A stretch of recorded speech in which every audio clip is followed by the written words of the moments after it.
back threes. The ball is in her hands. Gerard pulls up, banks it in, and ties it up. Arkansas, no timeout. Here comes Daniels for the three, and she makes it in! Michaela Daniels banks it!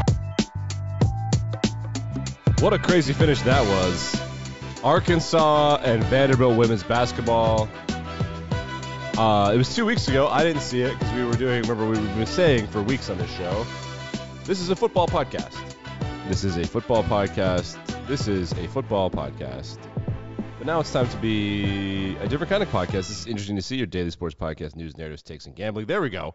Turn down the mic to more appropriate level. Sorry if I blew your eardrums out. I don't care that much.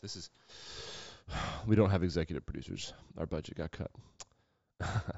Yeah, so that happened a couple weeks ago. Just electrifying. I do want to rewind a little bit. Let's mute this so we don't get DCMA. Let's watch this gentleman right here. I just want to see how hard he eats shit. So here is the buzzer beater. Ball's in the air. I can't see it. I'm pretty sure. Oh, no, they just went through. Okay, so there's the ball in the air, the top of your screen. All right, let's watch. There's going to be a cameraman here that runs out and eats shit. I just noticed this. Where is he? Where is he?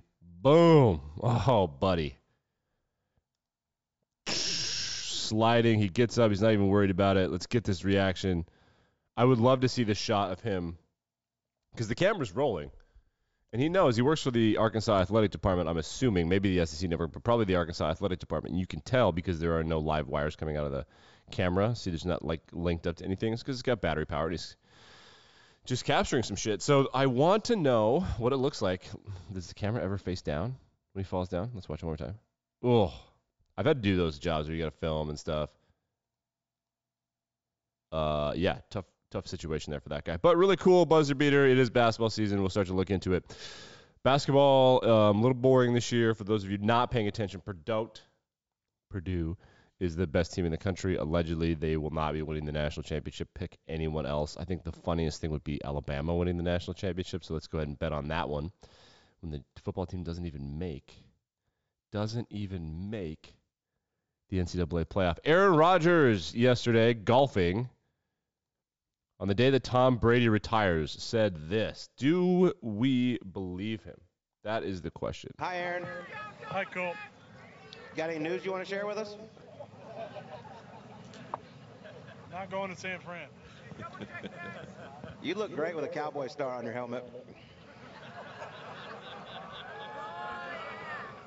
I think that was serious, but also a joke. You know what I mean? Like one of those where he's like, I think there's somebody there who was a Niners fan. I don't know.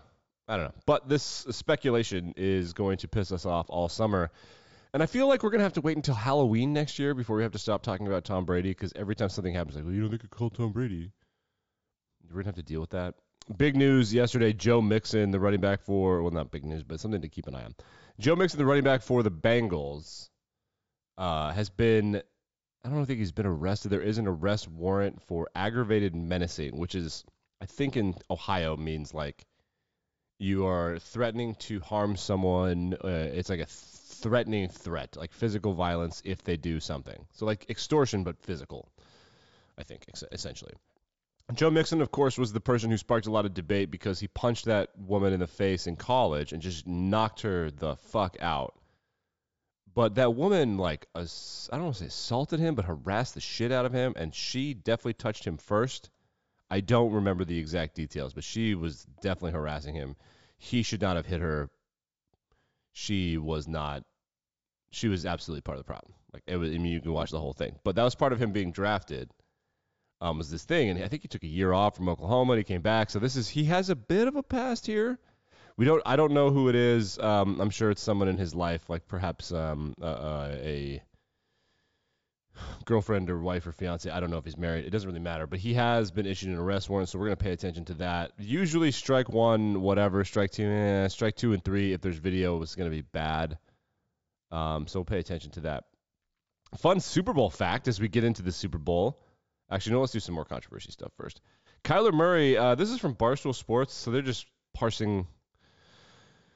They're reading between the lines on things that people are saying and some tweets and things. Like, here's a radio clip. The Barstool Sports conclusion, not that they're geniuses, is that nobody wants the Cardinals coaching job because Kyler Murray is such a persnickety little man. And I think there may be something to that. Here's a clip from Fox News Radio in Phoenix. The Drive with Jody Ayler. Here's my message to any coaching candidate that doesn't want the job because of Kyler Murray. We don't want you. Okay. If you don't want the job because you think Kyler Murray's too much of a challenge, we don't want you. Sports radio's tough, man. I mean, you got to come up with content all the time. Nobody really means that, right? So this is from Pro Football Network. Why is the Arizona coaching job taking so long to fill? If you are to believe what people in Mobile are saying, which is, okay, so the Senior Bowl happened in Mobile. It's like a bunch of B-plus draft picks practicing against one another, and all the draft nerds are like, it's the best thing ever. Like, no, it doesn't. It's not as cool as they. Draft Twitter is a whole special group of people. It's due to Kyler Murray, and it's not because the quarterback has a large say in the matter. Rather, many of the desired candidates don't want to take the job knowing they'll be tied to the hip of Murray for the next 4 seasons. Murray signed a 5-year, $230 million contract for late August. I vibe with that, especially because if you take a head coach job, your quarterback is already chosen for you, and you have to make it work, and the quarterback knows that, and it's a weird power dynamic. And Kyler, unlike other quarterbacks who have had head coaches, while they've had more power, Kyler is not as good as those guys. Former Notre Dame defensive back and Giants safety Julian Love went on national TV in the football world, the most respected football show among football players and coaches, and talked a bunch of shit on the Eagles. I'm sure this won't blow up in his face. You know, he's a guy who really is doing a good job because this is about Nick Sirianni. He's not getting in the way of his team.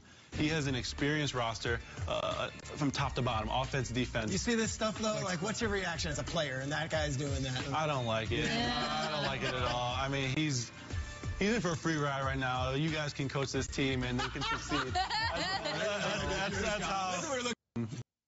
Yeah. So Julian is a member of the rival Giants, and the Giants have what many believe is the best coaching job of the year this year with Brian Daboll. So he's standing up for his guy, and he's talking a little shit. To be clear, Julian is in the studio right now because the Eagles, frankly, I'm embarrassed is like not enough. He looked very much like a college player who didn't belong on the field with the Eagles, as did the rest of his team. It was the most boring I think playoff game I've ever watched. It reminded me a lot of like when the Patriots would have a divisional game against like the Colts, and you're like, the Andrew Luck Colts, I guess, and you're like, this is stupid. I actually don't want to waste 3.5 hours of my life watching these men like just get destroyed. So that's tough for him. I don't know what the reaction to this is going to be.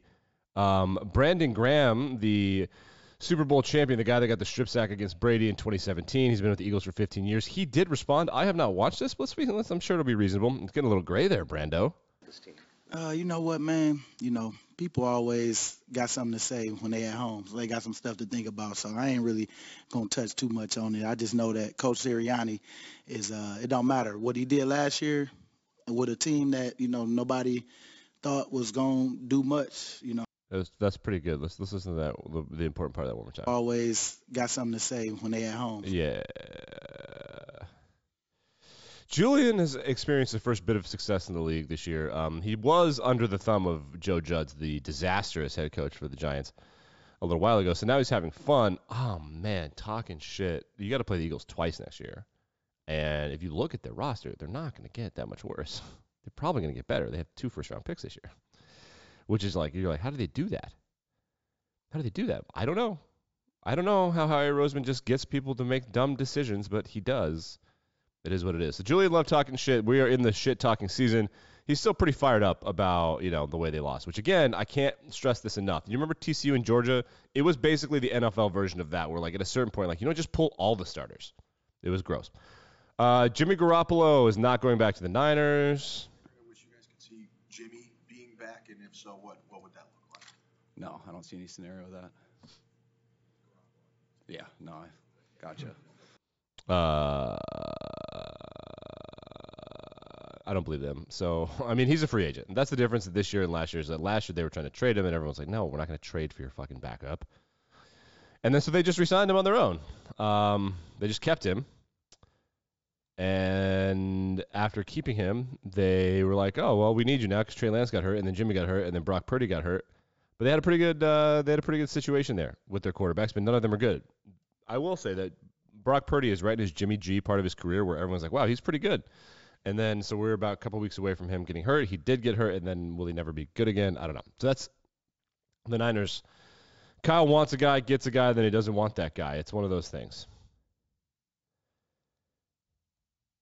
You know, it's one of those things where he just really he's kind of a finicky person, just in my opinion. Okay, Super Bowl stuff. We're gonna preview the Super Bowl all the time next week. This weekend, the NHL All-Star Game is happening, which is whatever. I think the NHL has the best All-Star festivities other than baseball. I do think that baseball, making it for the World Series, was really fun, and that stopping doing that was stupid. And it's baseball. I don't give a shit if they're tired. You play 162 games a year, 163 does not fucking there's no difference.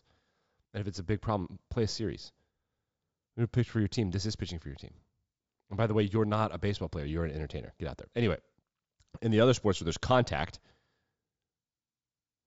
they can't hit, and so it's a little silly. So now the NFL, the Pro Bowl is this weekend as well, with the NHL All-Star Weekend. All of these things are doing flag football and skills competitions, which is what we want anyway. It's all access to the fans. So the Pro Bowl, the NHL All-Star thing this weekend, not going to watch any of that. This is the first weekend without real meaningful football since August, which